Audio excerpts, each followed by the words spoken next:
Harus Pak. Puas Pak ya, puas Pak ya. Puas Pak, puas harus Pak. Harus. Aduh ya. Lega Bu ya.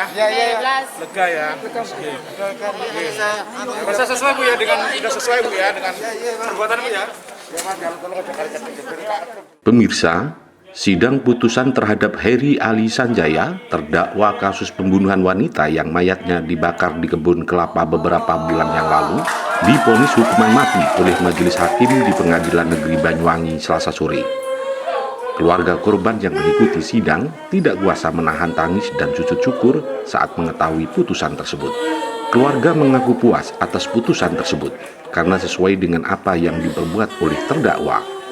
Penasihat hukum dari terdakwa mengaku masih pikir-pikir dan berencana melakukan banding karena pelaku dianggap kooperatif selama mengikuti sidang. Ya pemirsa, setelah majelis hakim membacakan putusan sidang kepada terdakwa Heri Ali Sanjaya, usia 27 tahun, pelaku kasus pembunuhan terhadap Rosidah, wanita yang menjadi korban pembunuhan yang mayatnya dibakar di kebun kelapa pada bulan Januari 2020 lalu, ayah korban bernama Romli tidak kuasa menahan tangis dan sujud syukur di ruang sidang yang digelar secara online di Pengadilan Negeri Banyuwangi. Sementara ibu korban bernama Susiama yang menangis histeris di dalam persidangan dibawa keluar oleh kerabatnya dan tiba-tiba pingsan.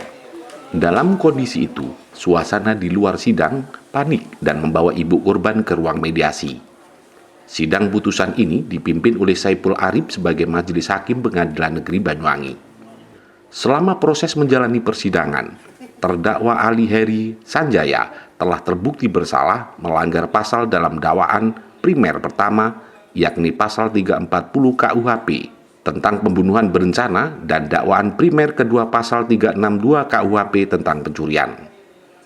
Keputusan hukuman mati tersebut diambil atas dasar pemberatan terhadap perbuatan terdakwa. Selain tidak menunjukkan rasa bersalah, terdakwa juga melakukan kejahatan dengan membunuh seorang wanita secara keji dan sadis, di mana terdakwa telah merencanakan pembunuhan terhadap korban dengan cara memukul kepala korban dengan balok kayu dan mencekik leher korban hingga meregang nyawa. Selanjutnya, terdakwa kemudian membakar mayat korban di area kebun kelapa menggunakan bensin dan tumpukan bambu jalar. Tidak cukup di situ, terdakwa juga menjual barang-barang milik korban untuk diberikan kepada teman kencannya. Vonis hukuman mati ini juga diperkuat dengan mempertimbangkan kondisi keluarga korban yang berduka secara mendalam dan menimbulkan gejolak di masyarakat. Keluarga korban mengaku puas atas putusan majelis hakim. Mereka menganggap putusan tersebut sesuai dengan apa yang telah diperbuatnya hingga membuat anaknya meninggal dunia.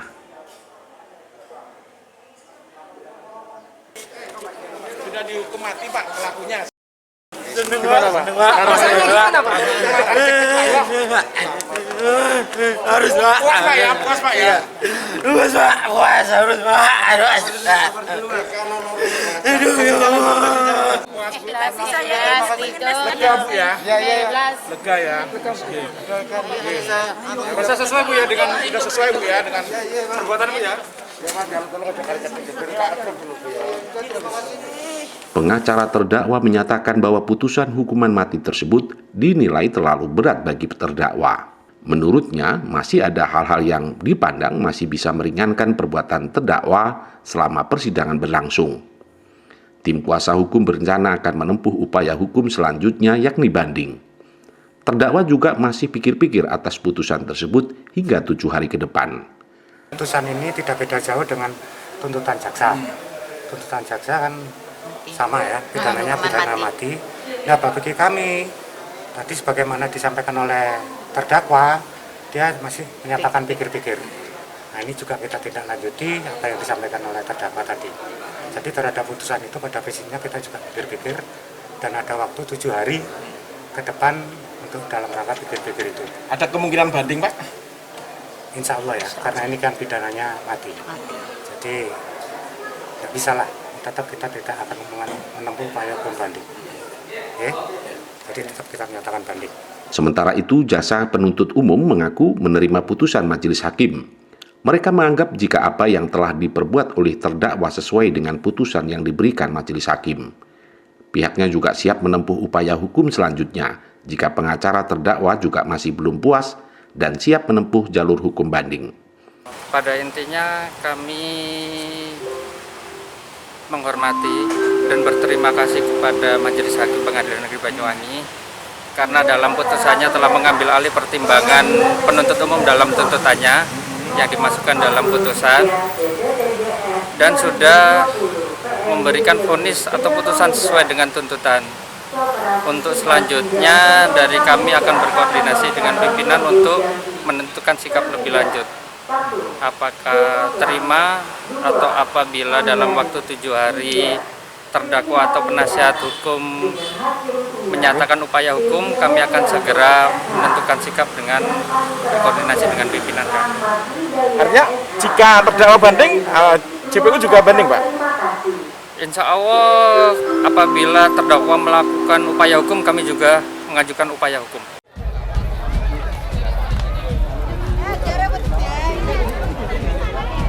Sebelumnya, kasus ini berawal dari warga Banyuwangi yang dihebohkan dengan penemuan mayat seorang wanita dalam kondisi hangus terbakar di sebuah kebun kelapa di Desa Pondok Nongko, Kecamatan Kabat, Banyuwangi. Kejadian itu terjadi pada tanggal 24 Januari 2020 lalu. Setelah dilakukan penyelidikan dan otopsi, mayat tersebut diketahui bernama Rosidah, usia 17 tahun, warga lingkungan Papring, Kelurahan Kaliburo, Banyuwangi. Setelah mengumpulkan barang bukti dan saksi, polisi akhirnya menangkap Heri Ali Sanjaya, pelaku pembunuhan Rosidah yang tidak lain adalah teman kerja korban.